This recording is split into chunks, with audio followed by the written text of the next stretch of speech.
합의안을 뒤집으면서 권성동 원내대표는 어떻게 되는 것인가. 일단 윤핵관은 맞는가. 여기서부터 좀 흔들리고 있는 것 같아요. 그 스스로 윤멀관이랬잖아요. 스스로 그렇게 말씀. 네네. 근데 윤핵관이었기 때문에 스스로가 윤멀관이라고 그때는 말씀하실 수 있는 근데 느낌이었거든요. 그거는 저 정치인들의 이 워딩은요 상당히 이 과학이라고 보거든요. 네네. 그래서 그게 그렇습니까? 그 부분에 대해서는 권성동 원내대표의 그 표현은 상당히 존중돼야 된다 어허. 이런 생각이고요. 이번에 어쨌든 검수완박의 잘못된 합의를 도출해 내므로써 향후의 입지가 매우 좁아질 것이다.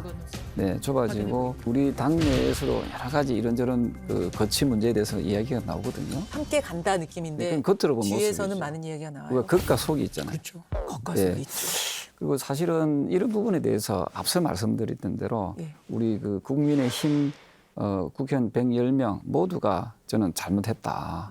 그래서 제가 며칠 전에 그 의총에서 대국민 사과를 해야 된다라고 제가 이야기를 했습니다. 그래서 저는 그걸 안 했더라고요. 그걸 하고 필리버스터를 시작했었어야 옳았다는 생각을 해요. 권성동 원내대표의 입지는 상당히 좁아질 수밖에 없다 이렇게 판단합니다. 갑자기 궁금해지는 게 근데 권성동 원내대표는 왜 그 국회의장 중재안을 그렇게 망설임 없이 과감하게 적극적으로 능동적으로 받아왔을까요? 그때는 무슨 생각이셨을까요? 일단은 권성동 원내대표도 수사 기소 분리에 대한 전체적인 방향에 대해서는 같이 공유했다고 좀 생각하고 있고요. 초기에 내각과 관련된 부분에 대한 부담이 있었겠죠. 이제 어쨌든 인사청문회가 여야에 계속 대한 있고. 협치에 네. 대한 부분을 이제 해야 되는 거고 예.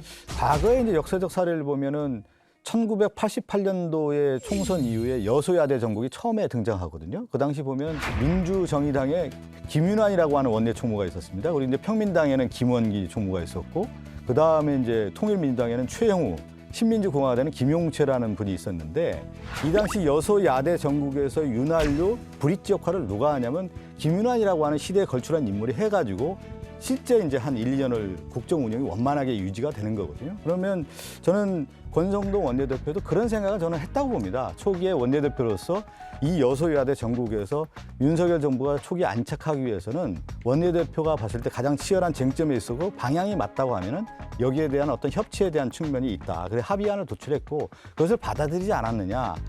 큰 어떤 대승적 차원에서 저는 처음에 접근했다고 봅니다. 협치 쪽에 예. 방점을 찍었을 것이다. 동의하세요? 그 점이 분명히 있을 거고요.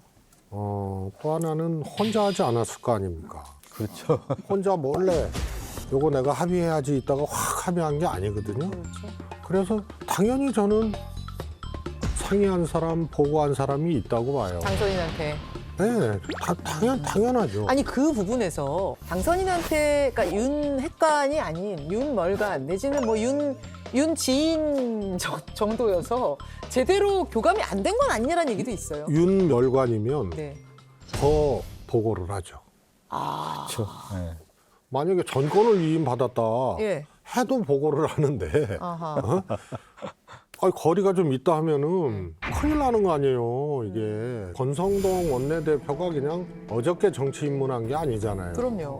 그래서 어떻게 이 프로세스가 가야 되는지를 너무 잘 아는 사람이고 권력도 잘 아는 사람이고 네. 그렇잖아요. 뭐 청와대에서도 있었고 뭐 다 아는 사람이에요. 결국 윤 당선인이 오케이 한 거라고 보시죠. 윤 당선인이 결국은 네. 동의하고 깬 거죠. 그럼 지금 권성동 원내대표 되게 억울한 거네요. 억울한 측면이 있는 거죠.